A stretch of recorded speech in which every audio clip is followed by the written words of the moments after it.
అందరికీ నమస్కారం అండి. Welcome back to our channel.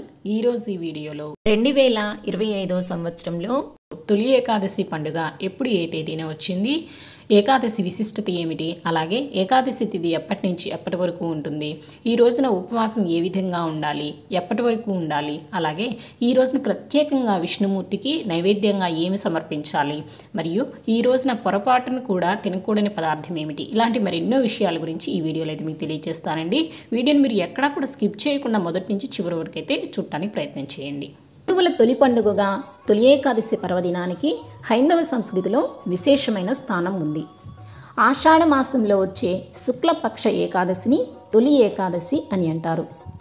ఇది హిందువులు జరుపుకునే మొట్టమొదటి పండుగ. సంవత్సరంలో ఉండే 24 ఏకాదశుల్లో ఈ ఆషాఢ శుక్ల ఏకాదశి మొదటిది కావున దీనిని తొలి ఏకాదశి అని అంటారు. ఈ ఆషాఢ శుక్ల ఏకాదశి నాడు శ్రీ మహావిష్ణువు క్షీరసాగరంలో పాలకడలిపై యోగ నిద్రలోకి వెళతారట.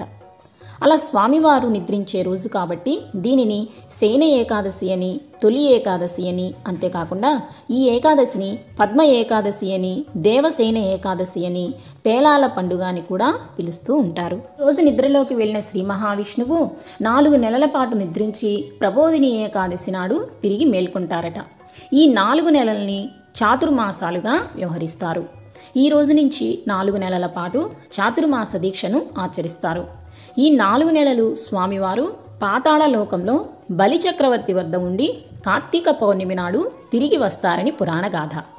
ఉత్తరాయణం కంటే దక్షిణాయనంలో పండుగలు పర్వదినాలు ఎక్కువగా వస్తాయి. వాతావరణంలో మార్పులు అధికంగా సంభవిస్తాయి కాబట్టి ఈ కాలంలో ఆరోగ్య పరిరక్షణ నియమాలు ఆచరించాలి. అందువల్ల ఈ కాలంలో పెద్దలు వ్రతాలు, పూజలు ఆచరించాలని నిర్దేశించారు. ఇంతటి విశేషమైన తొలి ఏకాదశి పండుగ 2025 సంవత్సరంలో స్వస్తి శ్రీ చాంద్రమాన శ్రీ విశ్వావసునామ సంవత్సరం ఉత్తరాయణం గ్రీష్మ ఋతువు ఆషాఢ మాసం శుక్లపక్షం ఏకాదశి తిథి ప్రారంభం జూలై 5వ తేదీ శనివారం సాయంత్రం 6:23 ప్రారంభమై జూలై 6వ తేదీ ఆదివారం రాత్రి 8:24 వరకు ఏకాదశి తిథి అయితే ఉంటుందండి. మన హిందూ చాంద్రమానం ప్రకారము మన సూర్యోదయంతో ఏ తిథి ఉందో ఆ తిథిని మనం పరిగణనలోకి తీసుకుంటాం కాబట్టి జూలై 6వ తేదీ ఆదివారం రోజునే సూర్యోదయంతో మనకి ఏకాదశి తిథి ఉంది కనుక జూలై 6వ తేదీ ఆదివారం రోజునే మనము తొలి ఏకాదశి పండుగను అనేది జరుపుకోవాలండి. ఈ రోజు నక్షత్రం విశాఖ రాత్రి 10:44 వరకు అయితే ఉంటుంది. తదుపరి అనురాధ అయితే ప్రారంభమవుతుంది. ఇంకా ద్వాదశి తిథి జూలై 6వ తేదీ ఆదివారం రాత్రి 8:24 ప్రారంభమై జూలై 7వ తేదీ సోమవారం రాత్రి 10:17 వరకు అయితే ద్వాదశి తిథి అయితే ఉంటుందండి. ఇంకా ఈ రోజున విశేషంగా ఆచరించవలసినది ఉపవాసం.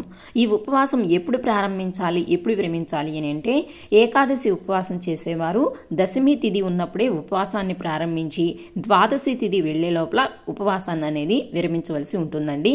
అలా ఈ సంవత్సరం తొలి ఏకాదశి పండుగ రోజున ఉపవాసాన్ని 5వ తేదీ రాత్రిపూటే మనకి ఉపవాసం చేయడం అనేది ప్రారంభించాలని అంటే 5వ తేదీ రాత్రి భోజనం చేయకుండా అల్పాహారాన్ని తీసుకుని ఉపవాసాన్ని అనేది ప్రారంభించి 6వ తేదీ రోజున పూర్తిగా ఉపవాసం ఉండి 7వ తేదీ ఉదయం ద్వాదశి తిథి వెళ్లే లోపల స్వామివారికి మరలా పూజ చేసుకుని ఉపవాస దీక్ష అనేది విరమించవలసి ఉంటుందండి.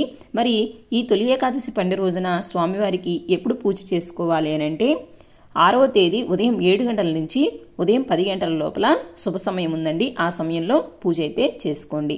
అలాగే సాయంత్రం సమయంలో పూజ చేసుకునేవారు సాయంత్రం 6 గంటల తర్వాత నుంచి 7 గంటల లోపల పూజ అయితే చేసుకోండి. అసలు ఏకాదశి అంటే ఏమిటి, ఈ తిథికి ఏకాదశి అనే పేరు ఎందుకు వచ్చిందో ఒక్క 2 మాటల్లో తెలుసుకుందామండి. కృతయుగంలో మురాసురుడనే రాక్షసుడు బ్రహ్మవరంతో దేవతలను ఋషులను హింసించడంతో శ్రీ మహావిష్ణువు అతనితో 1000 ఏళ్లు పోరాడి అలసిపోయి ఒక గుహలో విశ్రాంతి తీసుకుంటుండగా శ్రీహరి శరీరం నుంచి ఓ కన్య ఆవిర్భవించి రాక్షసుణ్ణి అంతం చేసిందట.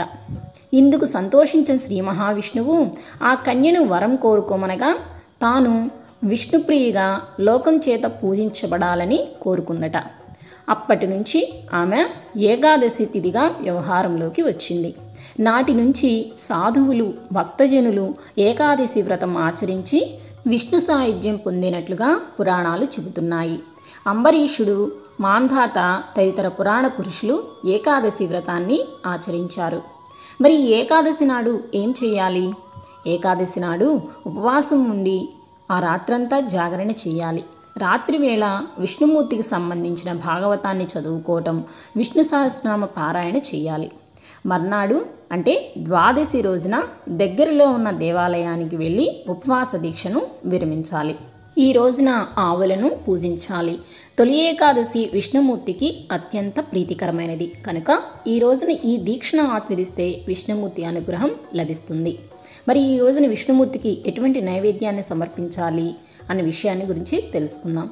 ఈ రోజున విష్ణుమూర్తికి పేలాల పిండిని తప్పనిసరిగా నైవేద్యంగా సమర్పించాలి.